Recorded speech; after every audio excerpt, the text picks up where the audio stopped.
हरिओम। श्री गुरुभ्यो नमः। स्वागत है आप सभी का आज के इस व्याख्यान में। हम सभी लोग आज से जो व्याख्यान माला प्रारंभ करने जा रहे हैं वह सभी के लिए जो संस्कृत व्याकरण के बारे में कुछ जानते हैं या संस्कृत व्याकरण के बारे में कुछ भी नहीं जानते हैं, ऐसे प्रत्येक व्यक्ति के लिए यह व्याख्यान माला उपयोगी होगी, जिसको कहते हैं एकदम प्रारंभिक व्याकरण। तो प्रारंभ से जो संस्कृत व्याकरण सीखना चाहते हैं ऐसे प्रत्येक व्यक्ति के लिए यह व्याख्यान माला परम उपयोगी होगी। उसके लिए नियमित रूप से कुछ प्रारंभ में सूचना दे देते हैं। पहले हम लोग इस व्याख्यान माला में जानेंगे क्या होता है व्याकरण, किसे कहते हैं व्याकरण, व्याकरण पढ़ना क्यों चाहिए, व्याकरण पढ़ने की पद्धति क्या होनी चाहिए, ये सब कुछ हम लोग पहले थोड़ा सा चर्चा करेंगे। फिर जैसे आपको दिखाई पड़ रही है यहाँ काशिका वृत्ति, काशिका वृत्ति भगवान पाणिनि के द्वारा लिखित अष्टाध्यायी पर संस्कृत में लिखी गई सरलतम व्याख्या है। काशिका के माध्यम से यदि पढ़ा जाए, क्योंकि एक ही शैली का आद्योपांत शुरुआत से लेकर अंत तक एक ही शैली का आश्रय लिया गया है, वही सरलतम शैली, जिस सूत्र को लेंगे उस सूत्र से विस्तृत व्याख्यान करते हुए चलेंगे, यही सरलतम शैली का आश्रय लेते हुए काशिका वृत्ति बनाई गई है। अब इसको भी हम लोग पढ़ेंगे, पर पहले हम जानते हैं कि क्या है व्याकरण। तो अच्छा, प्रारंभ में ही बता देते हैं, यह पूरी व्याख्यान माला पूर्णतः सभी के लिए निःशुल्क रहेगी। आप लोगों के परिचय में जितने भी लोग अयोध्या में हैं उन सभी लोगों को यहाँ इस व्याख्यान माला में जुड़ना चाहें तो उनको यहाँ नीचे पता दिया जा रहा है, वहाँ पहुँचा सकते हैं। ठीक है, वो लोग अध्ययन करें।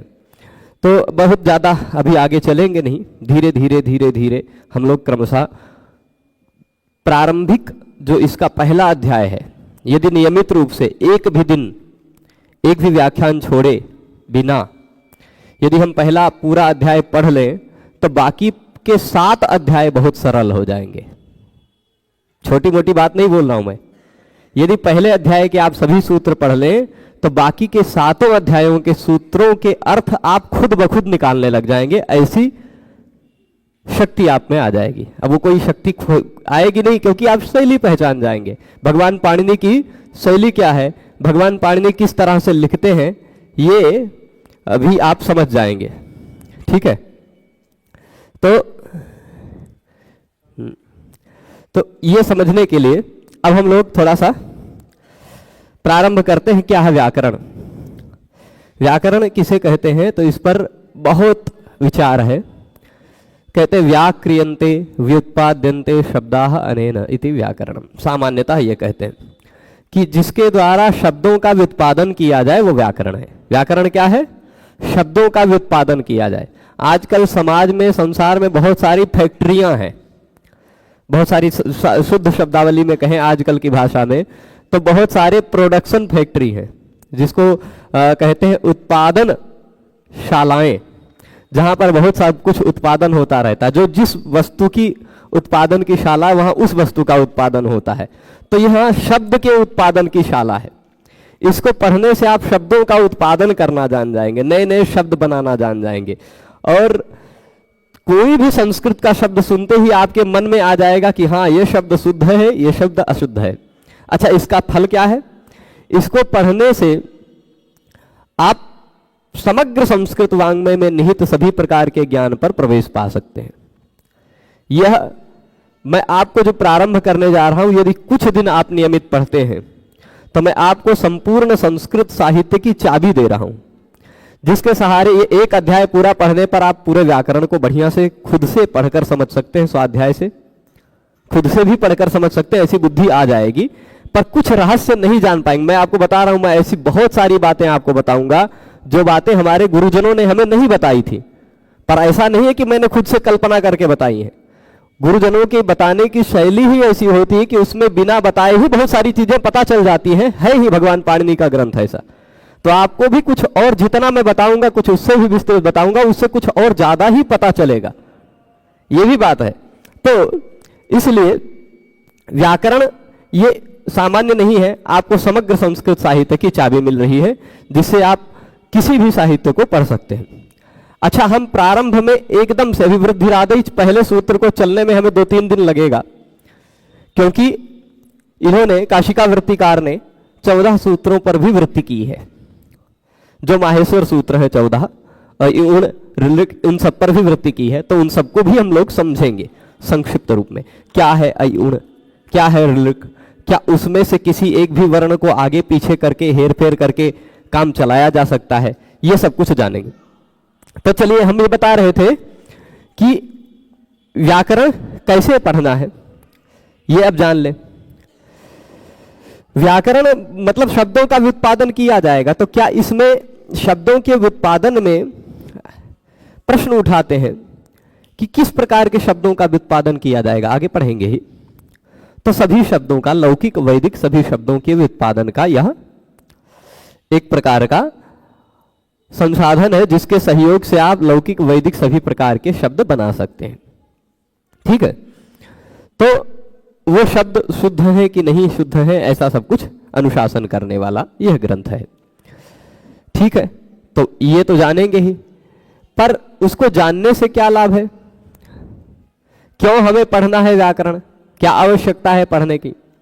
तो देखिए, मैं बता रहा हूं, समग्र सनातन साहित्य संस्कृत में निहित है, और संस्कृत का ज्ञान व्याकरण के ज्ञान के बिना कच्चा है। आप परिपक्व कभी नहीं हो सकते व्याकरण ज्ञान के बिना किसी भी विषय में।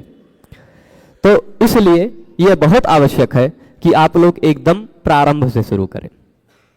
तो अब हम लोग व्याकरण क्यों पढ़ें, इस पर थोड़ा सा जो महाभाष्यकार का मत है संक्षिप्त में थोड़ा सा संकेत कर देते हैं कि रक्षार्थम, रक्षा के लिए पढ़ना है।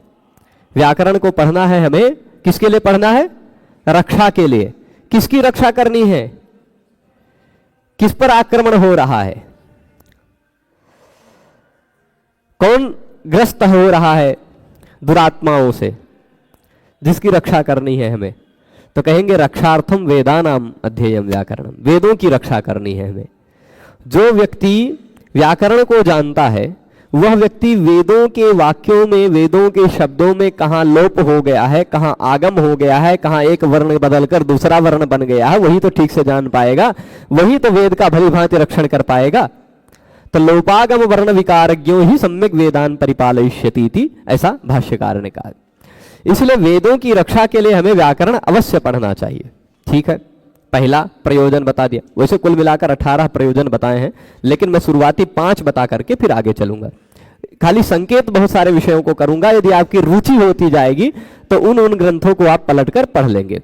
ठीक है, दूसरा कहा ऊह, क्योंकि हम तर्क कर सकें, क्योंकि हम विचार कर सकें, विभक्ति परिवर्तन इत्यादि कर सकें, क्योंकि सभी लिंगों में, सभी वचनों में, सभी विभक्तियों में वेदों में मंत्र नहीं कहे गए हैं।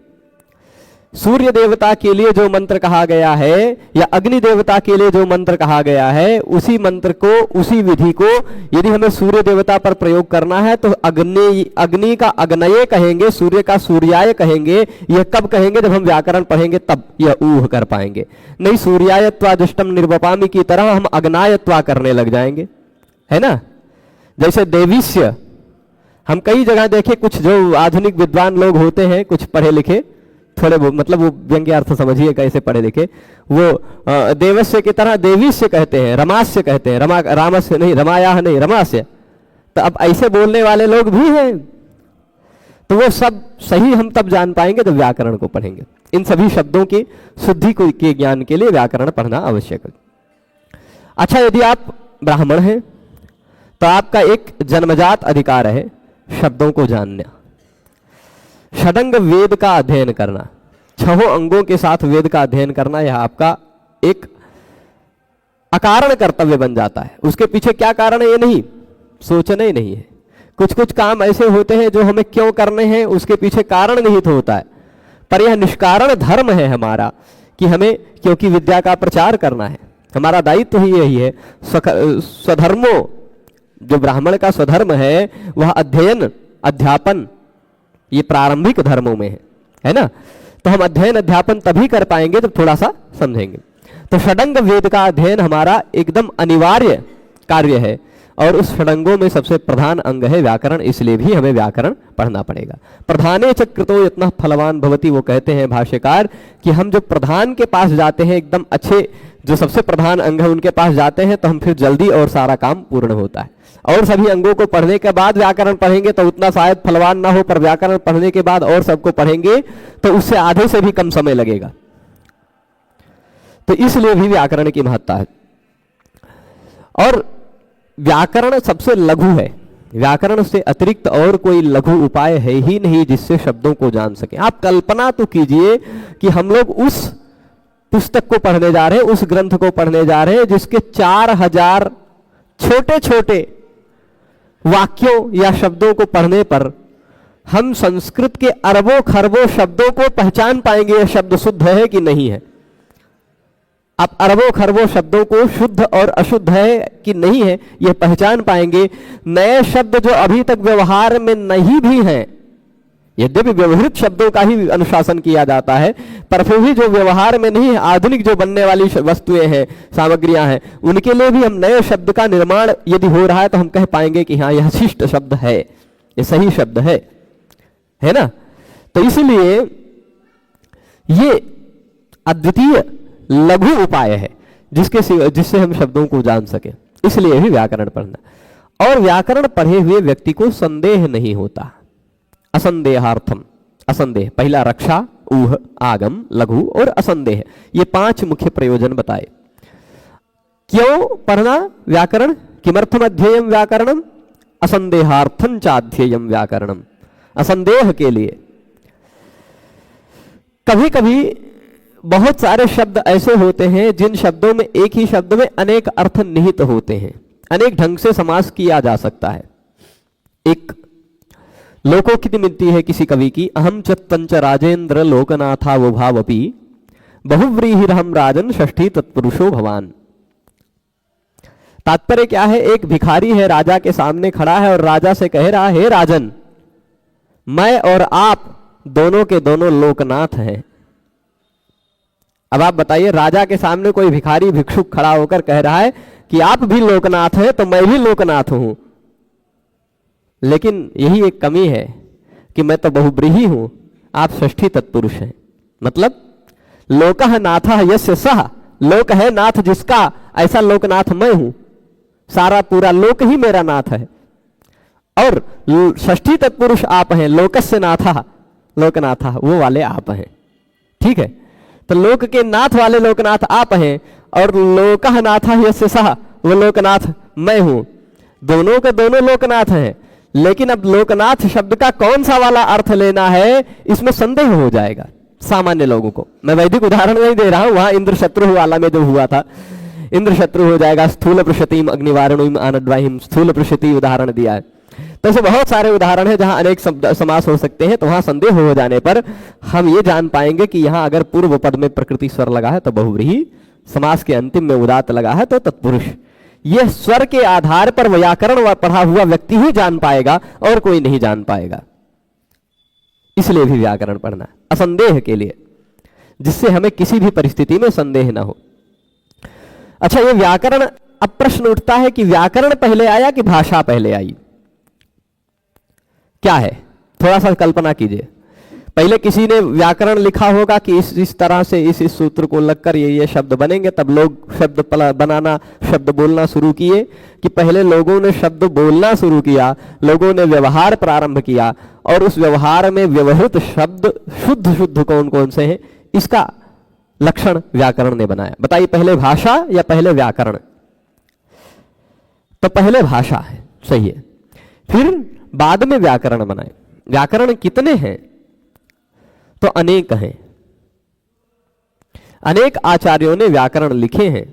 जिन अनेक व्याकरणों में सर्वाधिक प्रसिद्ध व्याकरण त्रिमुनि व्याकरण, जिनमें भगवान पाणिनि, भगवान कात्यायन और भगवान पतंजलि का हाथ है, वह त्रिमुनि व्याकरण, पाणिनीय व्याकरण तंत्र जिसको कहते हैं, वह सर्वाधिक प्रसिद्ध है, सर्वाधिक प्रसिद्ध है। तो इस कारण से हमें यह व्याकरण पढ़ना है। अच्छा, तो ये सामान्य चीजें हो गई। सबसे पहले भाषा आई, उस भाषा में जो लौकिक और वैदिक दोनों प्रकार की भाषाओं में जो व्यवहृत शब्द थे, जिनका व्यवहार किया जा रहा था, ऐसे शब्दों को शुद्ध है कि नहीं है यह बताने के लिए व्याकरण की आवश्यकता पड़ी, उनका अनुशासन करने के लिए व्याकरण की आवश्यकता पड़ी। ठीक है, तो अब व्याकरण बनाए इंद्र चंद्र। अब यह व्याकरण कैसा है? बहुत सारे अलग अलग पद्धतियों के व्याकरण हैं।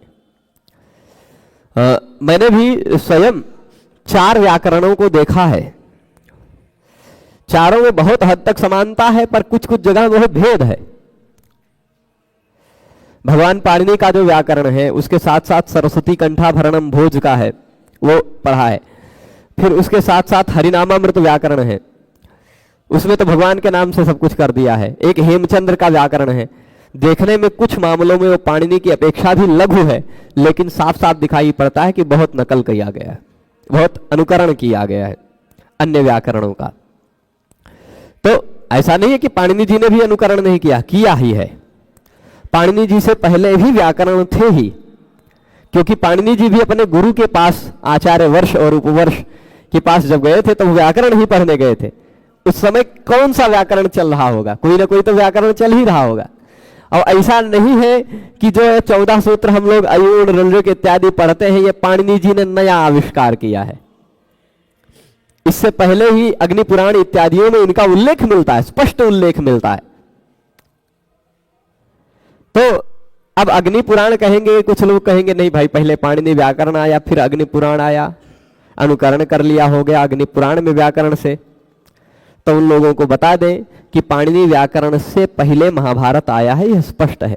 और महाभारत में भी अग्नि पुराण का संकेत है।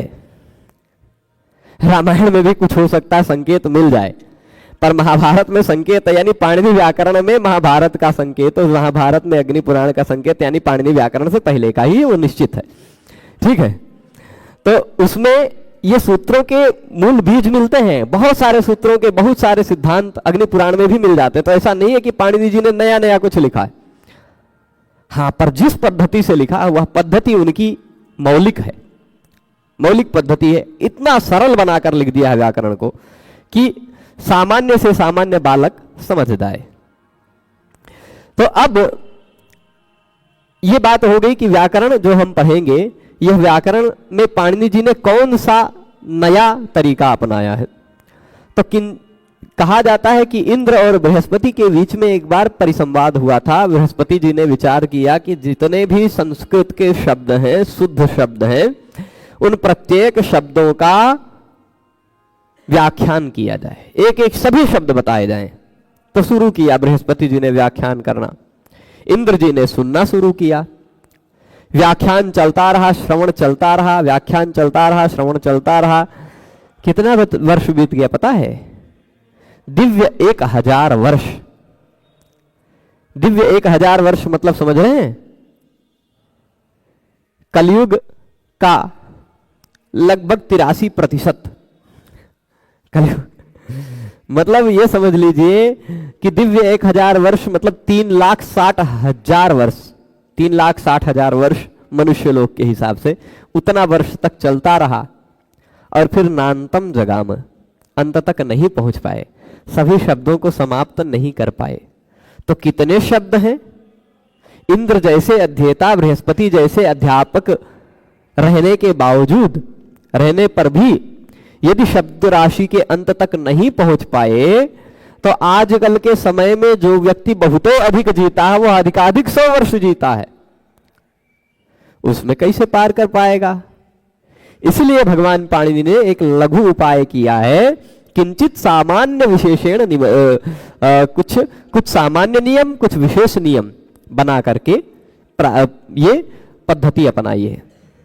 कुछ सामान्य नियम बना दिए कि यह नियम इस प्रकार के जितने भी शब्द हैं, अब अकारांत अतो भी ऐस बना दिया तो अकारांत जितने भी शब्द हैं सब जगह भीष के जगह पे ऐस हो जाएगा। रामैहि देवैहि बालकैहि पुष्पैहि, जितने भी अ वाले शब्द हैं सभी शब्द शुद्ध हो गए।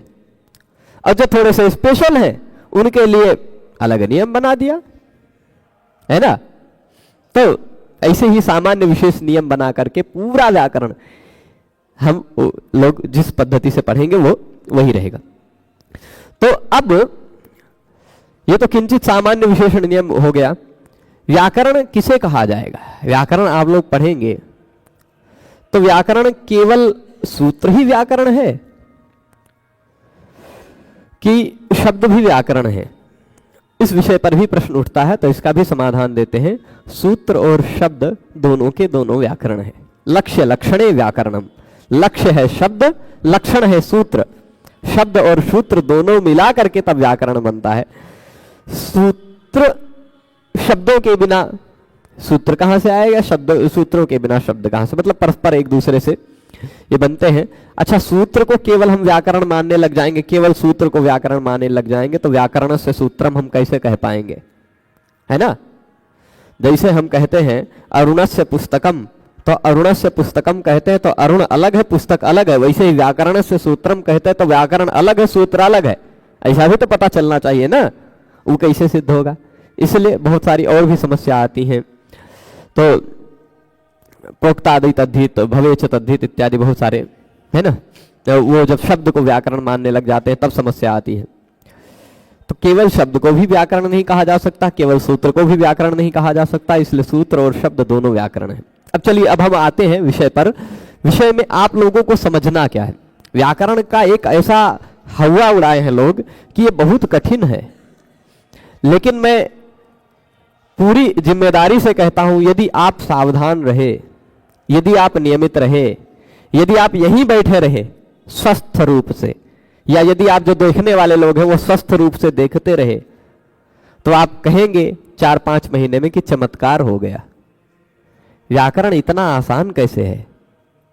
4-5 महीने में आप कहेंगे, क्योंकि यह पद्धति वैसी है जो आपको व्याकरण बहुत सरल बना देगी। लघु सिद्धांत कौमुदी की टीआरपी ज्यादा है, प्रसिद्धि ज्यादा है, इस कारण से उसको पढ़ा रहे थे। अन्यथा लघु सिद्धांत कौमुदी सरलता की दृष्टि से देखा जाए तो इसके दशांश के बराबर भी नहीं है, दशांश के बराबर भी नहीं है सरलता की दृष्टि से देखा जाए तो इसलिए हम लोग अब इसको अध्ययन करेंगे। अच्छा, आप लोग ये ध्यान रखिएगा, जब भी जिस किसी भी सूत्र का, वैसे सब कुछ समझ में आता ही जाएगा, एक भी शब्द ऐसा नहीं रहेगा जो आपको समझ में ना आए, पर जो भी आप एकाग्र होइएगा। यदि मान लीजिए थोड़ा सा आप पढ़ रहे हैं, अचानक किसी ने आपको कुछ बुला दिया, किसी ने आपको खुजला दिया, छू दिया, इधर उधर ध्यान भटक गया, उतने में हम 1-2 वाक्य बोल गए, तो वह वाक्य आपके मुख से चला गया, तो पीछे करके फिर से देख लेंगे, समझ में आएगा। ठीक है, प्रारंभ में ही बता देते हैं, सारी चीजें बार बार नहीं बताएंगे। और सभी लोग जो ऑनलाइन देख रहे हैं, मैं अब ये बताता हूं कि मैं किसी के कमेंट नहीं देख पाऊंगा, क्योंकि 2 जगह प्रयास कर रहा हूं कि लाइव जाए, तो इसलिए उत्तर आप जब व्याख्यान समाप्त होने का समय रहेगा तो एक साथ देखकर उत्तर आप लोगों को मिलेगा, विषय से संबद्ध प्रश्नों का ही। तो अब चलिए, यह है कहा जाता है कि ये जो शब्द राशि है ये अनंत है, अनादि है ना? द्वे ब्रह्मणि वेदितव्ये शब्द ब्रह्म परम चयत, शब्द ब्रह्म नरो ज्ञात्वा परम ब्रह्माधिगच्छति। कहते हैं कि 2 प्रकार के ब्रह्म जानने होते हैं। आजकल विदेशों में भी लोग अद्वैत की तरफ बहुत मुड़ रहे हैं, भगवान शंकराचार्य के अद्वैत की तरफ, पर ब्रह्म को जानने के लिए, परमात्मा कौन है इसको जानने के लिए। पर हमारी उपनिषद घोष पूर्वक कहते हैं द्वे ब्रह्मणि वेदितव्ये, 2 ब्रह्म जानने हैं, उनमें शब्द ब्रह्म पहले है, क्योंकि शब्द ब्रह्म को जाने बिना ही आप पर ब्रह्म को नहीं जान सकते। क्योंकि पर ब्रह्म को जानने का उपाय श्रोतव्यः मंतव्यः निधिध्यासितव्यः, सुनना है, मनन करना है, उस पर चिंतन करना है। तो क्या सोचेंगे, शब्द ही नहीं रहेगा तो क्या सुनेंगे, शब्द ही नहीं रहेगा तो इसलिए शब्द ब्रह्म नरो ज्ञात्वा, शब्द ब्रह्म के जानने में पहले हमें प्रयास करना है। ठीक है, और यह शब्द ब्रह्म अनादि है, अनंत है। यह शब्द ब्रह्म हमें परंपरा से मिलते आ रहे हैं। ऐसा नहीं है कि भगवान पाणिनि के सामने शिव जी ने 14 बार ढक्का बजा दी तो जो उनके सामने 14 सूत्र जो प्रकट हो गए वह पहली बार प्रकट हुए थे, ऐसा नहीं है। उससे पहले भी उन 14 सूत्रों का अस्तित्व था, यह मैं संकेत कर चुका हूं। ठीक है, पर वह जो एक पद्धति थी वह लुप्त प्राय पद्धति को पुनरुद्धार किया भगवान पाणिनि ने और सरल ढंग से प्रस्तुत किया भगवान शिव जी की कृपा से। ठीक है, तो इसलिए जो यह व्याकरण है, पहले आप यह ध्यान रखिएगा 14 सूत्र जो हम लोग आज और कल में पढ़ेंगे, इन 14 सूत्रों को हम बहुत विस्तार से समझें और 14 सूत्र में निहित जितने भी वर्ण हैं वह एक एक वर्ण एक एक ब्रह्म के बराबर हैं, एक एक ब्रह्म के। ऐसे श्रद्धा पूर्वक यदि आप पढ़ेंगे तो वो वही के वही वर्ण आपको बहुत सब कुछ दे जाएंगे। आखिर उन्हीं 14 सूत्रों में निहित जितने वर्ण हैं उन्हीं वर्णों के आधार पर ही 4000 सूत्र लगभग बने और उन्हीं 4000 सूत्रों के आधार पर हम लोग समग्र संस्कृत वाङ्मय के अरबों खरबों शब्दों को जान पाते हैं।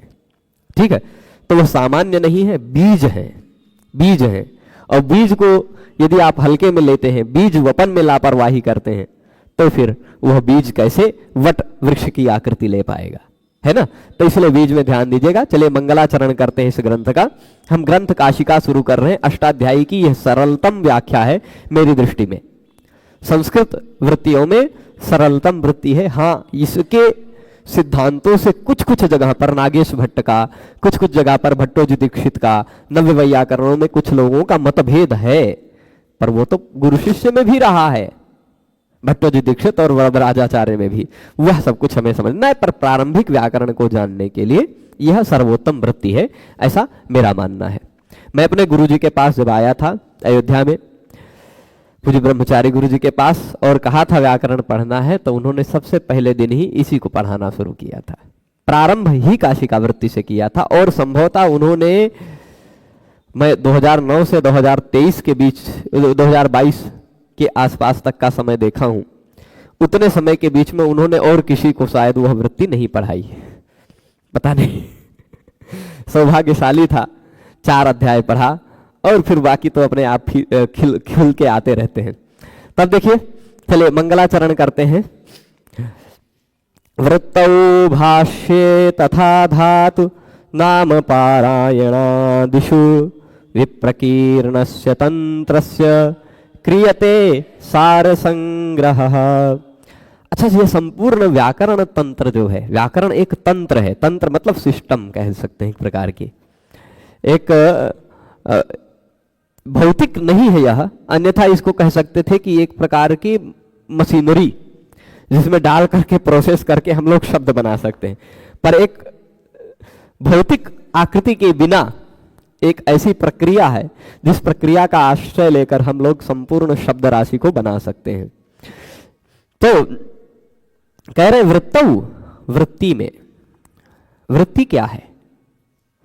सूत्र का विवरण करने वाली जो, वो सूत्र का विवरण करने वाले जो वाक्य होते हैं उनको कहा जाता है वृत्ति। अच्छा, कुछ लोग यहां ऐसे विद्वान हैं जो वृत्ति और वार्तिक में अंतर नहीं समझते, है ना, ये कंफ्यूजन में मत रहिएगा। सूत्र का विवरण देने वाली जो होती है वो वृत्ति होती है। काशिका को भी हम वृत्ति कहते हैं, देखिए काशिका जो है ना, काशिका वृत्ति कहते हैं, काशिका वृत्ति है, ठीक। इसके लेखक वामन और जयादित्य, ये 2 लोग हैं। मतभेद है, कुछ लोग कहते हैं कि वामन ने 3 अध्याय, जयादित्य ने 5 अध्याय लिखे, कुछ लोग कहते हैं किसी ने 2 अध्याय, किसी ने 4 लिखा, कुछ लोग कहते हैं किसी ने 4, किसी ने 4 ऐसा करके लिखा है। इतना पर्याप्त व्यापक मतभेद मिलता है, पर इन दोनों ने खुद भी नहीं बताया कि हम दोनों ने कितना कितना लिखा है, ठीक है। तो इसी कारण पर ये दोनों मिलकर के, दोनों लोग मिल करके इस पूरे अष्टाध्यायी की वृत्ति को लिखे हैं। पहले अच्छे ढंग से भली भांति विचार करके एक ही शैली का आश्रय लिया गया है। पूरे ग्रंथ में प्रारंभ से अंत तक आपको एक ही शैली, सूत्र लेंगे, प्रत्येक शब्द को बढ़िया से व्याख्यान दे देंगे, उसमें शब्द में रहने वाले रहस्यों को बता देंगे, उसमें उदाहरणों को दे देंगे, उसके अन्य अन्य संदर्भों को दे देंगे, बस खत्म। तो एक साथ बहुत बढ़िया वृत्ति है ये। तो कह रहे हैं वृत्तौ, वृत्तियों में, भाष्य, भाष्य में, तथा धातु नाम पारायणादिषु। अच्छा, क्या होता है, मैं थोड़ा सा ऐसे बता देता हूं। कभी कभी हमारे पास व्याकरण के कुछ प्रश्न आते हैं, अरुण जी ये बताइए ये शब्द कैसे बना, तो हम कहेंगे यहां पर पाणिनि जी का नियम ये नहीं लगेगा, यहां पर वार्तिक एक लगता है, ठीक है, एक वार्तिक लगता है, उस वार्तिक से होगा। वार्तिक यानी कात्यायन जी के, यहां कात्यायन जी का सिद्धांत लगेगा।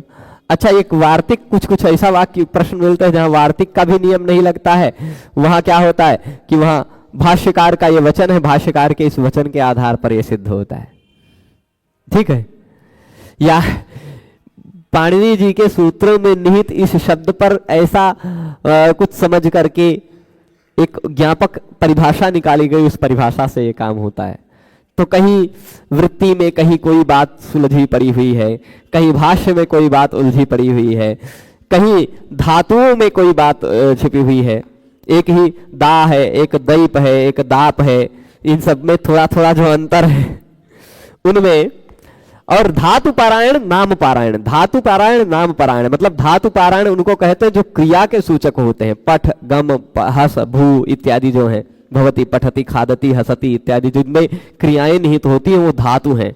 और नाम वो होते हैं जो शब्द हैं, राम श्याम अरुण इत्यादि, ये सब वो नाम है, ठीक।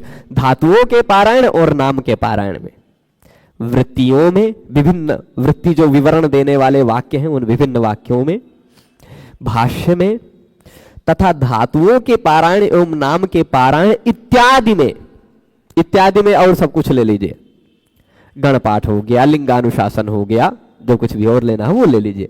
उसमें जो ये विस्तृत तंत्र है, पूरा बहुत विस्तृत तंत्र है पाणिनीय, पाणिनीय तंत्र बहुत विस्तृत है। आपको बहुत सारी चीजों को पढ़ने के लिए पाणिनि जी ने कह दिया सर्वादीनि सर्वनामानि, क्या कह दिया? सर्वादीनि सर्वनामानि। अब सर्वादीनि कौन कौन से हैं? सर्व आदि। उसके लिए आपको जाना पड़ेगा गणपाठ में, और गणपाठ अलग से एक ग्रंथ है, उसी में परिशिष्ट में जोड़ दिया है। उसमें जाकर के फिर उस सूत्र नंबर पर पलट कर देखना पड़ेगा, तो सर्व विश्व उभ उभय डतर डतर अन्यतर इतर इत्यादि सर्वादि है। तो उस संदर्भ को देखने के लिए हमें दूसरे जगह जाना पड़ेगा, है ना। पाणिनि जी ने कह दिया प्रा आदि निपात है और प्रा आदि क्रिया के योग में उपसर्ग है। प्रा आदि कौन कौन से हैं वो उस सूत्र में लिस्ट नहीं दिया, उसको देखने के लिए आपको फिर गणपाठ में जाना पड़ेगा, ठीक है। अब ईता हकता कह दिया, ई की इत संज्ञा वाले जितने धातु हैं उनमें क्ता प्रत्यय ऐसा होगा। अब ई की इत संज्ञा वाले कौन कौन से धातु, वो धातु पाठ में जाकर देखना पड़ेगा, है ना। उलट उलट के इधर उधर जाकर देखना पड़ेगा। तो वह जो विप्रकीर्ण विखरा हुआ है, एक सूत्र का संदर्भ दूसरे से लगता है, एक सूत्र दूसरे से जुड़ा हुआ है, परस्पर एक दूसरे से बहुत बढ़िया से कनेक्ट है, ये सारे सूत्र जुड़े हुए हैं। तो ये जो बहुत बढ़िया से एक दूसरे से जुड़े हुए हैं, उनका जुड़ाव कहां कहां है, ये जो विस्तृत पूरा तंत्र है, विस्तृत पूरा पाणिनीय व्याकरण का तंत्र है, इसका सार संग्रह क्रियते, इसका एक सार निकाल करके संग्रहित किया जा रहा है। एक सूत्र का आप भाष्य पढ़ेंगे, एक सूत्र की वृत्ति पढ़ेंगे, तो उस एक सूत्र की वृत्ति में, एक सूत्र की काशिका वृत्ति में आपको और अन्य वृत्तियों के सिद्धांत मिल जाएंगे, भाष्य के सिद्धांत मिल जाएंगे, धातु पाठ का पारायण, धातु पारायण के सिद्धांत मिल सकते हैं, नाम पारायण के सिद्धांत मिल सकते हैं, ऐसे और इत्यादि जहां जहां गण पाठ के जो जो कुछ भी सिद्धांत इधर उधर हैं, वह सब कुछ इकट्ठा करके ला करके सार संग्रह करके दे दिया जाएगा। ये बात आप मंगलाचरण से समझ गए होंगे, समझ रहे हैं ना। तो वृत्तौ वृत्ति में, भाष्य में, धातु नाम, धातुश्च नाम च, धातु नाम, धातु नामनी बनता है, धातु नामनो पारायणम, धातु नाम पारायणम, है ना। तो धातु नाम पारायण इत्यादि में, धातुओं का पारायण या नाम का पारायण इत्यादि में, यानी धातु पाठ और शब्द पाठ, शब्द रूप नामिक कहते हैं आख्या, उसमें विप्रकीर्ण जो विस्तृत तंत्र है उसका सार संग्रह, संक्षिप्त संग्रह अब किया जा रहा है, ठीक है। तो अब संक्षिप्त संग्रह करने वाला ये देख लीजिए, हाँ इसमें ये शिवम जी हैं, बहुत अच्छा कार्य कर रहे हैं, संग्रह करके टाइप करके भेज रहे हैं। तो ये देखिए, वृत्ति ग्रंथों में, भाष्य में, धातु पारायण में तथा नाम यानी गण पारायण आदि में जो विस्तृत तंत्र यानी अर्थात व्याकरण शास्त्र का है, व्याकरण शास्त्र है, उसका सार संग्रह किया जा रहा है, ये तात्पर्य है। इष्टुपसंख्यानवति शुद्ध गणा विवृत गूढ़ सूत्रार्था व्युत्पन्न रूप सुर्धिर वृत्तिरियम काशिका नाम। ऊपर में अनुष्टुप छंद था, यह आर्या छंद है। यहां कह रहे हैं इष्ट्युपसंख्यानवती। इष्ट्युपसंख्यानवती, इष्टि कहते हैं किसको? भाष्य वचन को इष्टि कहा जाता है। कैसे भाष्य वचन को? यहां भी आगे बताएंगे। सूत्रों के द्वारा जिसकी साधुता न दिखाई गई हो, मतलब ऐसे कुछ शब्द होते हैं ना, ऐसे कुछ शब्द होते हैं जो सूत्रों के द्वारा बन नहीं पाते हैं, और उन शब्दों को बनाने के लिए यदि भाष्यकार भगवान पतंजलि ने कुछ वचन कह दिए हैं तो उस वचनों को इष्टि कहा जाता है। ठीक है, सूत्रों के द्वारा जो बातें नहीं सिद्ध होती हैं पर भाष्य के द्वारा वो बात सिद्ध हो जा रही है, तो उस बात को भी यहां इन्होंने उपसंख्यान कर लिया है। क्या कर लिया है? इष्टि उपसंख्यान, यानी बहुत सारी बातें सूत्रों से सीधे सीधे नहीं सिद्ध होंगी, भाष्य से सिद्ध होंगी, वार्तिक से सिद्ध होंगी, उनका भी उपसंख्यान, उनका भी परिगणन, उनको भी यहां व्याख्या कर दी गई है। ऐसी इष्टियों के उपसंख्यान वाली, भाष्य वचनों की भी व्याख्या वाली शुद्ध गणा। अच्छा, गणपाठ बहुत मिश्रित मिलते हैं, कुछ कुछ शब्द इधर उधर के जोड़ दिए जाते हैं गणों में, गणपाठों में। ये प्रतिज्ञा पूर्वक कह रहे हैं कि मैं इस काशिका वृत्ति में जितने भी गणपाठ के शब्दों को लिखूंगा, प्रादयः कह दिया, तब प्रा आदि को जो मैं लिखूंगा वह शुद्ध लिखूंगा। एक भी शब्द अपने तरफ से जोड़ करके या एक भी शब्द कम करके लिख देना यह मेरा काम नहीं। शुद्ध गणा, शुद्ध रूप से गणपाठ को मैं यहां निर्दिष्ट करूंगा। तो आप सूत्र में जहां भी देखेंगे उरी आदि चिदाचश्च, बहुत सारे सूत्र मिलते रहेंगे तो हम देखते रहेंगे, वहां जहां भी सूत्र में विस्तृत व्याख्या आएगी वहां गणपाठ पूरा का पूरा साफ साफ गण लिख देंगे। पाणिनि जी ने कह दिया सर्वादीनि सर्वनामानि, तो सर्व आदि कौन कौन से वो शुद्ध रूप से वहां लिखे हुए मिल जाएंगे। शुद्ध गणा, शुद्ध गणा मतलब जहां गण शुद्ध रूप से मिल जाए। ठीक है, ये बात समझ रहे? तो इष्टियों का उपसंख्यान है, यानी भाष्य, ऐसे भाष्य वचनों का उपसंख्यान है, ऐसे भाष्य वचनों का कि जो भाष्य वचन असिद्ध शब्दों को सिद्ध करने के लिए आए थे। सूत्रों के द्वारा असिद्ध शब्द, सूत्रों से बहुत सारे शब्द नहीं बन पाएंगे, तो ऐसे शब्दों को सिद्ध करने के लिए कुछ भाष्य के वचन आएंगे, वो भाष्यों के वचनों का उपसंख्यान यहां किया गया है। ठीक है, और शुद्ध गणा यानी यहां गणों को भी शुद्ध रूप से लिखा जाएगा। शुद्ध गणा काशिका वृत्ति ही, तो शुद्ध गणा की भी विशेषता आप समझ गए। और कह रहे विवृत गूढ़ सूत्रार्था, सूत्र का जो गूढ़ अर्थ है, गूढ़ जो सूत्र का अर्थ है, बहुत सारे सूत्रों के अंदर बहुत गूढ़ गूढ़ अर्थ आते हैं। सूत्र की विशेषता यही है, अल्पाक्षरम, अल्प अक्षर वाला होता है, लेकिन सारवत, सार बहुत भरा होता है। कहीं कहीं बहुत गूढ़ बातें होती हैं, तो वह गूढ़ जो सूत्र का अर्थ है, वह गूढ़ सूत्रार्थ यहां विवृत हो जाएगा, यानी उसका विवरण मिल जाएगा। कैसी वृत्ति है यह? इस वृत्ति की महिमा बता रहे हैं कि यह वृत्ति इष्टियों का भी उपसंख्यान करेगी, यानी भाष्य के ऐसे वचनों को भी लाकर के संकेतित करेगी, लिख कर रखेगी, जिन वचनों से सूत्रों से सीधे सीधे न सिद्ध होने वाले शब्द भी सिद्ध होकर आएंगे। ठीक है, शुद्ध गणा, गण पाठ का भी निर्देश करेगी। गण मतलब होता है पाणिनि जी, सब कुछ, बहुत सारे शब्द होते हैं ना, तो सबको सूत्रों में इकट्ठा लिख देना नहीं ठीक रहता है ना।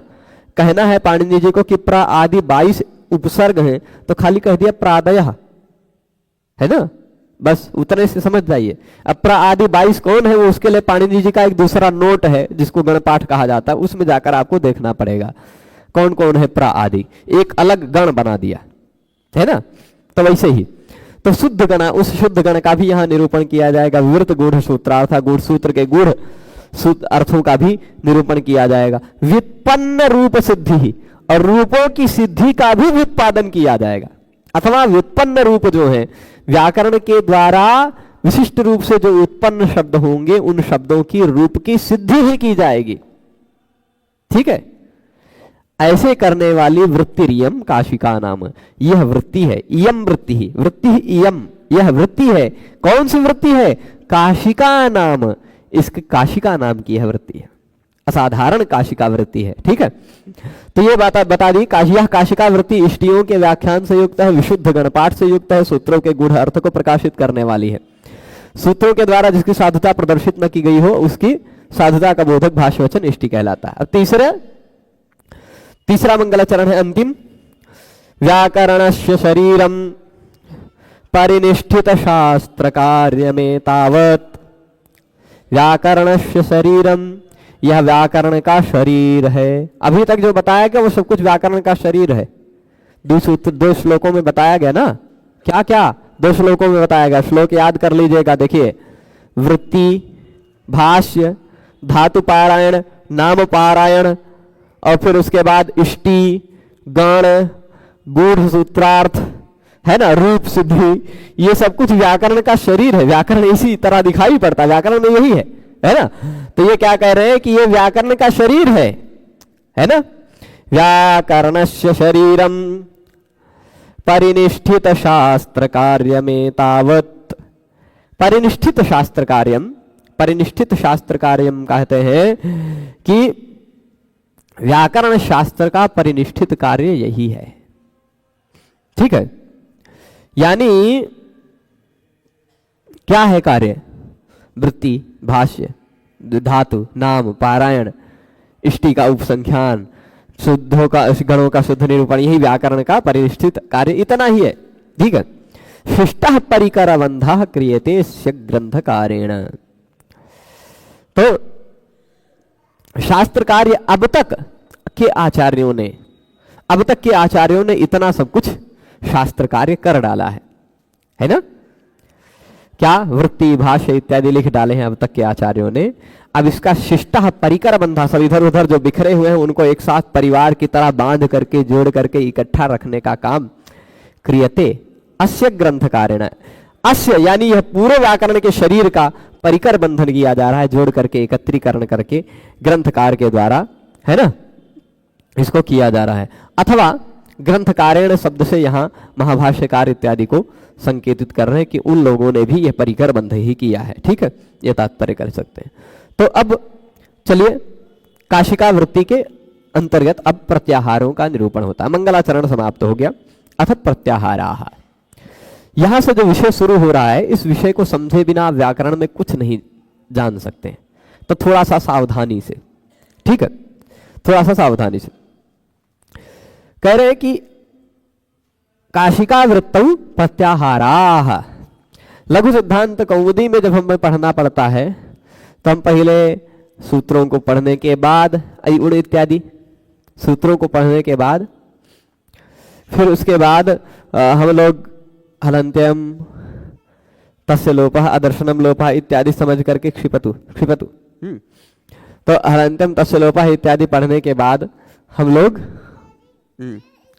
हाँ, तो अब ये जो है ना, कह रहे हैं कि पूरा जो प्रत्याहार हमें बाद में पढ़ने को मिलता था वो एकदम प्रारंभ में। प्रत्याहार क्यों पहले प्रारंभ में? क्योंकि इन्हीं प्रत्याहारों पर तो व्याकरण शास्त्र की लघुता निर्धारित है। छोटा सा कह दिया मय, अब मय में क्या है वो आप गिनते रहिए शॉर्टकट में। अल कह दिया तो अल, सभी वर्ण आ गए शॉर्टकट में, है ना। तो प्रत्याहारों की सबसे प्रारंभिक आवश्यकता है। तो सबसे पहले ये भाष्यकार के वचनों की व्याख्या करते हुए चलते हैं। भाष्यकार ने सबसे पहले प्रारंभ किया है जब महाभाष्य लिखने का, तो पहला यहां से प्रारंभ किया, अथ शब्दानुशासनम, यही से प्रारंभ किया है भाष्यकार ने। कहां से प्रारंभ किया है? अथ शब्दानुशासनम। अच्छा, कुछ लोगों का मानना यह है कि अथ शब्दानुशासनम ये भाष्यकार का वचन नहीं है, ये भगवान पतंजलि ने लिखा हुआ उनका पहला सूत्र है, ऐसा भी कुछ लोग मानते हैं। ठीक है, अथ शब्दानुशासनम यहां से शुरू किया है पाणिनि जी ने सूत्रों को लिखना, ये उन्हीं का सूत्र है, उसकी व्याख्या की है भाष्यकार ने। परंतु अधिकांश लोग मानते हैं कि यह भाष्यकार का वचन है, पाणिनि जी ने वृद्धिरादेश से आगे के सूत्रों को लिखा है। ठीक है, तो अथ शब्दानुशासनम में अथ शब्द का क्या अर्थ है? पहले अथ, अ थ अ इतने वर्णों का समुदाय है, पर इस अथ का अर्थ होता है अब।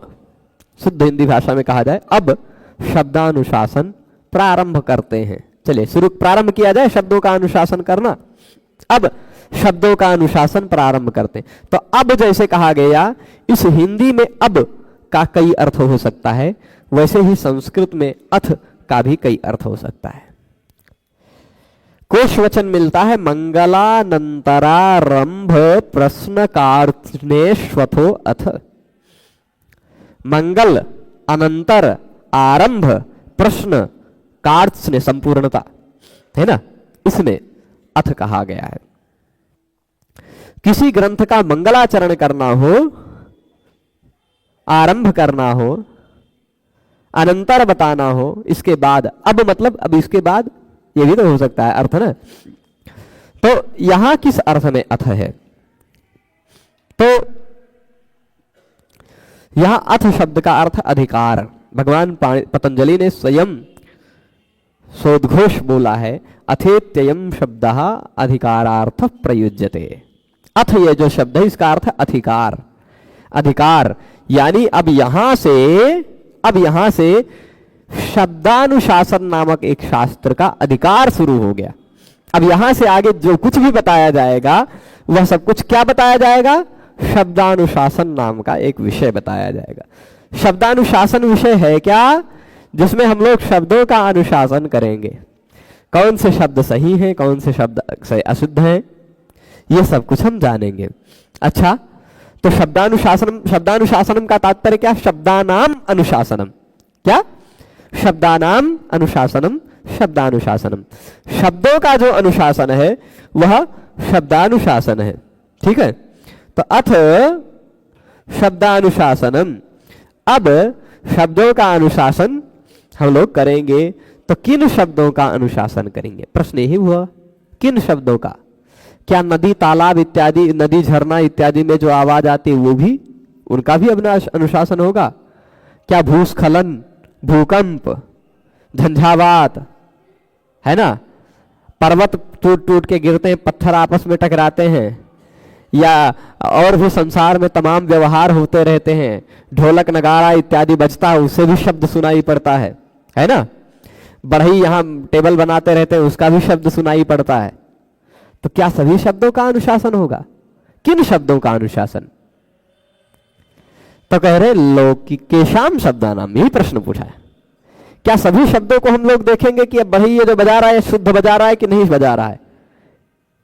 क्या झरने की जो आवाज आ रही है वह शुद्ध आ रही है कि नहीं आ रही, ये भी अनुशासन करेंगे हम लोग? कहेंगे नहीं। भर्तृहरि जी ने इस पर एक संकेत किया है, द्वावपादान शब्देषु शब्दौ शब्दविदो विदुः एको निमित्तम शब्दानाम अपरोर्थे प्रयुज्यते। भर्तृहरि का कहने का मतलब है उपादान शब्द है, उपादान शब्द उन्होंने प्रयोग किया है। उपादान शब्द के यदि प्रयोग कर दिया तो उससे पता चलता है कि कोई शब्द ऐसा भी होता होगा जो उपादान शब्द नहीं है। उपादान मतलब ग्रहण करने योग्य शब्द, यानी इसका मतलब ये भी है कि कुछ शब्द ऐसे हैं जो ग्रहण करने योग्य नहीं है, जिनको व्याकरण में अनुशासन की दृष्टि से उपादान नहीं किया गया है, ऐसे भी कुछ शब्द हैं। तो कौन कौन से हैं? वो नदी तालाब झरने इत्यादियों की आवाज जो है अव्यक्त है, उनको यहां नहीं ग्रहण किया है। कैसे शब्दों का अनुशासन करेंगे? लौकिक शब्दों का और वैदिक शब्दों का। वैदिक साहित्य में प्राप्त शब्दों का अनुशासन करेंगे, साथ ही साथ लोक में जो व्यवहार में प्रयुक्त होने वाले शब्द हैं उनका अनुशासन करेंगे। तो लोक में आजकल हम लोग बोलते हैं, यहां देखिए यह अयोध्या का क्षेत्र है, अयोध्या के क्षेत्र में भूइयां कहते हैं भूइयां, और कहीं कहेंगे भूमि, कहीं कहेंगे धरती, कहीं कहेंगे भू। क्या सभी को इसमें से बहुत सारे शब्द संस्कृत हैं, लेकिन कहूँ कहीं जमीनिया, ऐसे बहुत सारे शब्द मिल जाएंगे। क्या ये सब भी तो लौकिक शब्द है ना, लोक में प्रयुक्त हो रहे हैं? इन सभी शब्दों का भी अनुशासन होगा क्या? है ना, लौकिक तो है, ऐसा हम नहीं कह सकते कि ये अलौकिक है, लोक में व्यवहार हो रहा है ना। तो यहां ये ध्यान रखना है कि लौकिक शब्द का तात्पर्य है उस समय की बात कर रहे हैं, उस समय लोक में केवल संस्कृत शब्दावली ही चलती थी। ठीक है, तो लौकिक शब्द यह संस्कृत भाषा का व्याकरण है। तो संस्कृत भाषा में लोक में प्रयुज्यमान जितने शब्द हैं शुद्ध संस्कृत शब्द हैं उन शब्दों का अनुशासन किया जाएगा, तथा वैदिक संस्कृत के जो शब्द हैं उन शब्दों का भी अनुशासन किया जाएगा। ठीक है, वैदिक शब्द कौन कौन से, तो चारों वेदों का एक एक व्याख्या, एक एक मंत्र संकेत कर दिया है भाष्यकार ने। ईशेतोर्जेत्वा और अग्न आया हे वेतये अग्निमीले पुरोहितम शन्नो देवी रभिष्टये इत्यादि करके इसे संक्षेप में संकेत कर दिया है। तो ये इत्यादि वैदिक शब्द हैं। और लौकिक शब्द गाय, गौ, अश्व, पुरुष, हस्ती, शकुनी, मृग, बाड़व इत्यादि बहुत सारे शब्द लौकिक शब्द हैं। तो उन सभी शब्दों का अनुशासन करेंगे। ठीक है, यानी लौकिक शब्द बनाने की प्रक्रिया सिखाएंगे, वैदिक शब्द बनाने की प्रक्रिया सिखाएंगे। वैदिक शब्द कौन से सही हैं, लौकिक शब्द कौन से सही हैं, ये हम लोग इसको पढ़ने से जान पाएंगे। अच्छा, तो ये करेंगे शब्दों का अनुशासन। अब प्रारंभ कर रहे हैं ना, शब्दों का अनुशासन करना प्रारंभ कर रहे हैं, तो शब्दों का अनुशासन आप करेंगे, करिए, कोई बात नहीं। लेकिन कथम अनुशासनम, कैसे अनुशासन करेंगे आप, कैसे करेंगे, किस पद्धति से करेंगे? तो कह रहे प्रकृत्यादि विभाग कल्पनया, प्रकृति इत्यादि का विभाग कल्पना की जाएगी। ठीक है, अब देखिए मैं एक खाली छोटा सा उदाहरण देता हूं, छोटा सा उदाहरण देता हूं कि ये एक शब्द है, हम लोग रहते हैं अयोध्या में तो इसी शब्द को लेते हैं, है ना। अब ये राम शब्द क्या है, शुद्ध शब्द है कि अशुद्ध शब्द है, इसका अनुशासन किया जाएगा, इसकी शुद्धता की संपादन किया जाएगा। तो कैसे किया जाएगा, क्या बताया जाएगा, यह क्या है? तो कहेंगे प्रकृति इत्यादि विभाग की कल्पना कर दी जाएगी। इस राम में दो चीजें हैं, ऐसी कल्पना कर ली जाएगी। क्या कर ली जाएगी? कल्पना, कि राम में है रमु क्रीडायाम प्लस घई, ये प्रकृति आदि, प्रकृति आदि, ये प्रकृति हो गया, ये प्रत्यय हो गया। तो प्रकृति आदि यानी प्रकृति प्रत्यय इत्यादि विभाग उसमें कर दिया जाएगा। शब्दों में विभाग कर करके, शब्दों का ऑपरेशन कर करके हम लोग देखेंगे कि ये सिस्टम इसका ठीक ठाक है कि नहीं है। अच्छा, ये जो प्रकृति प्रत्यय इत्यादि विभाग है, यह कल्पना मात्र है, ये बात ध्यान रखिएगा। ऐसा नहीं कि राम शब्द घई प्रत्यय से ही बना है, और किसी व्याकरण में कोई दूसरा प्रत्यय भी हो सकता है। पाणिनीय व्याकरण में पठति पठतः पठन्ति इत्यादि के लिए तीतः अतिप्तः जी प्रत्यय लगाते हैं, लेकिन मैंने जो अन्य व्याकरण पढ़ा है वहां तीतः अंति इत्यादि प्रत्यय बनाया है। पाणिनीय व्याकरण में डा रौ रस इत्यादि लुट लकार में प्रत्यय बताते हैं, वहां ता तारौ तारह, तासे आत्मने पद में तासी तास्था तास्त परस्मई पद में, और तासे तासाथे ताध्वे ऐसा प्रत्यय सीधे सीधे प्रत्यय लिख दिया। तो पाणिनि जी को कैसे पता चला कि यहां डा प्रत्यय है, उनको कैसे पता चला ता प्रत्यय है? शब्द वही बनेगा, ता से भी शब्द वही बनेगा, डा से भी। यानी ये जो प्रकृति प्रत्यय का विभाग है, यह कल्पना है, यह व्याकरणकार की अपनी मौलिक कल्पना है। व्याकरण लिखने वाले ने, भगवान पाणिनि ने सभी शब्दों का साक्षात्कार किया एक साथ, और इन शब्दों में इस तरह से हम विभाजन कर देंगे तो इस प्रकार का प्रत्यय एक बना देंगे, इस प्रकार की प्रकृति बना देंगे। ऐसा प्रकृति इत्यादि की विभाग की परिकल्पना की। और उस रमु धन घई, हो सकता है वो घई से ना बनाना चाहते, यदि वो अण से भी बनाना चाहते तो भी यही बनता, अण प्रत्यय लगा देते, है ना, तो भी यही बनता। लेकिन चाहे जिस तरह से जो प्रकृति प्रत्यय इत्यादि का विभाग कल्पना करके ये शब्द बनाते हैं, ठीक है। पर अण प्रत्यय के लिए कोई सूत्र नहीं बनाया, घय प्रत्यय से ही उसको बनाया। तो प्रकृति इत्यादि विभाग कल्पना, ये समझ रहे हैं? अब यहां तक फिर से समझिएगा। अब शब्दों का अनुशासन प्रारंभ किया जा रहा है, जिसमें हम लोग देखेंगे कौन सा शब्द शुद्ध है, कौन सा शब्द अशुद्ध है, किस प्रकार शब्द निर्माण होते हैं, ये सब कुछ हम देखेंगे। और फिर उसके बाद शब्दों के अनुशासन में हम लोग और भी देखेंगे क्या, किन शब्दों का अनुशासन किया जाएगा। तो लौकिक शब्दों का और वैदिक शब्दों का, दोनों प्रकार के शब्दों का, ठीक। लौकिका नाम वैदिका नाम च। कथम अनुशासनम, कैसे अनुशासन करेंगे? तो कह रहे हैं प्रकृति प्रत्यय इत्यादि के विभाग की कल्पना करके, ठीक है। ये समझ रहे हैं यहां तक? अच्छा, सामान्य विशेषवता लक्षणेन, ठीक, कुछ सामान्य नियम बता करके अथवा कुछ विशेष नियम बता करके। आज हम लोग अयुण में नहीं प्रवेश करेंगे, यहीं तक ये पढ़ने के बाद शास्त्र प्रवृत्ति अर्था तक पढ़ने के बाद रोकेंगे।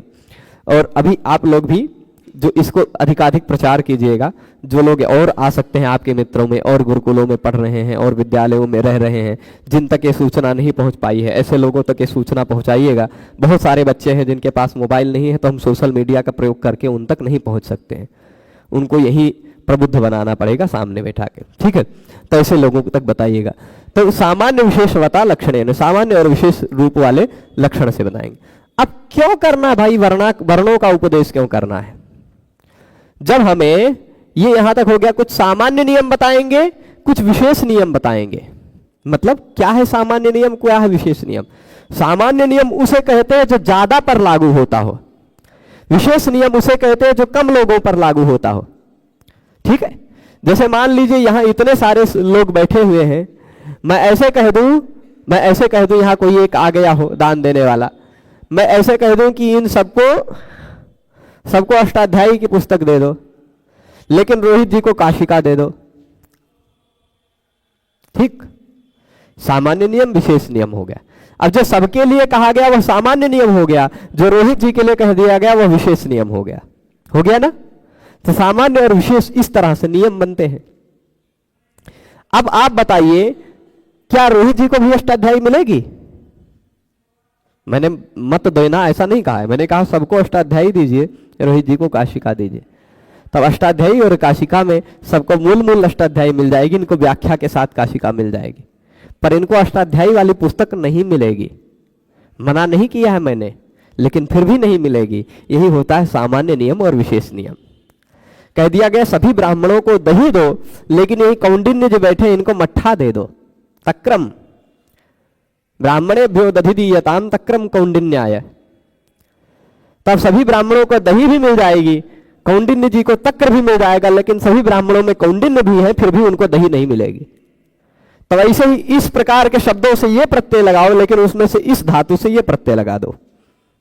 अलग अलग सामान्य, कुछ सामान्य नियम बता देंगे जो सभी धातुओं पर लगेगा, लेकिन उसी समय से कुछ विशेष धातुएं जो थोड़ी सी स्पेशल है उनके लिए अलग नियम बना देंगे, ठीक है। तो इसे एक द्वि नियम से ही पूरा काम चल जाएगा। तो सामान्य विशेषवता लक्षणे, ये बात भी आप समझ गए होंगे, ठीक है।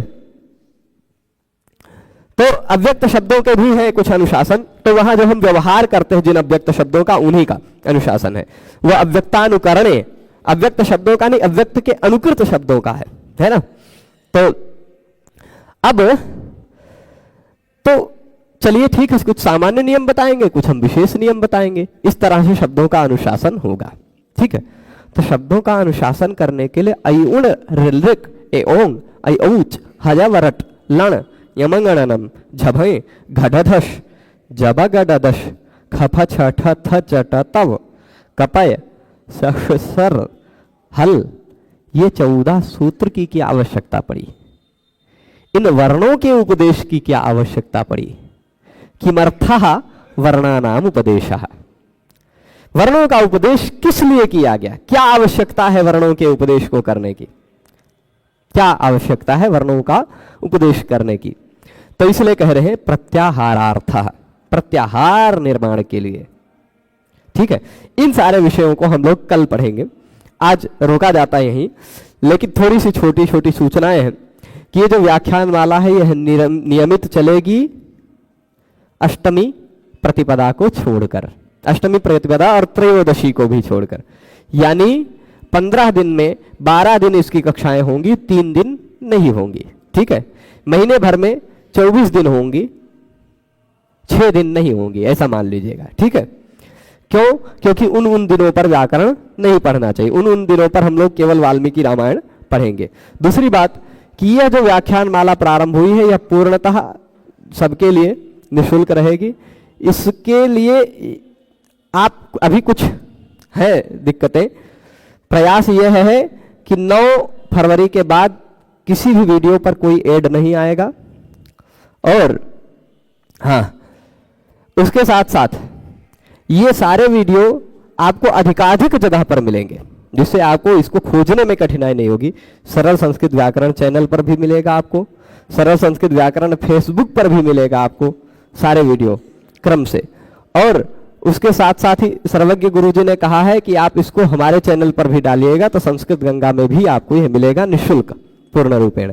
और जगत गुरु भगवान ने भी कहा है कि अपने भी यहाँ पढ़ेगा तो हमारे जो गुरुजी हैं जगत गुरु भगवान, उनके भी चैनल पर ये सारे व्याख्यान अपलोड होंगे। सब जगह ये अपलोड होंगे, कहीं कोई कॉपीराइट नहीं होगा। जहां से आपको पढ़ना है वहां से आप पढ़े, पर नियमित पढ़े, यही हमारा उद्देश्य है। चाहे जहां से आप इन सभी जगहों पर सभी पद्धतियों से ये व्याख्यान उपलब्ध होंगे। प्रतिदिन 5:30 बजे आप लोग जुड़े और इसका लाभ उठाएं। कल हम लोग इसके बाद पढ़ेंगे उन इत्यादि 14 सूत्रों को। कल और परसों 2 दिनों में उन सूत्रों में क्या क्या रहस्य हैं, क्या क्या बातें हैं, हो सकता है 2-3 दिन लग जाए। और कुछ बातें और भी संकेत करेंगे कि अयूण का और किस किस तरह से किन किन लोगों ने अर्थ की कल्पना की है।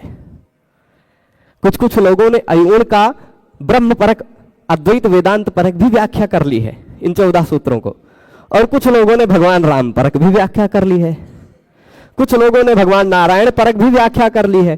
तो थोड़ा थोड़ा वो भी संकेत करूंगा ग्रंथों के साथ, यदि आपको रुचि होगी तो वो भी आप लोग भविष्य में पढ़ लेंगे, ठीक है। पर ये शब्द ब्रह्म है, इनको जितनी श्रद्धा से आप लोग नियमित पढ़ेंगे उतना आप लोगों का लाभ होगा। प्रश्न है कि लघु सिद्धांत कौमुदी का रूप सिद्धि पढ़ रहे हैं तो उसको भी अनवरत रखें। बिल्कुल, समय यही समस्या है कि मैं 10 से 4 एक विद्यालय में नियुक्त हूं, वहां मुझे रहना ही पड़ता है, ठीक। तो रहना ही पड़ता है 10 से 4, उस बीच में मैं समय नहीं दे पाता हूं, फिर शाम को ही समय दे पाता हूं, यही एक व्यवस्था है। और शाम को श्रीमद् वाल्मीकि रामायण भी पढ़ाना रहता, भी इसी के तुरंत बाद उस पर लाइव होंगे। तो इसलिए इतने ही समय में, पर मैं प्रयास करूंगा कि रात में घर पर बैठकर रिकॉर्ड करके उसको और बढ़िया से उस पद्धति से आप लोगों को मिलता रहे। पर इस तरह से नियमित नहीं रहेगा, पर लघु सिद्धांत कौमुदी भी आपको पूर्ण रूपेण शब्दशः पढ़ाया जाएगा, ठीक है। ये नियमित चलेगा। वह आपको अतिरिक्त समय में, सुबह के समय में 10 बजे हो सकता है या और किसी समय आपको YouTube पर वीडियो अपने आप अपलोड हुआ मिल जाए, ठीक है। सभी को जुड़े रहने के लिए बहुत बहुत धन्यवाद। नमो नमः।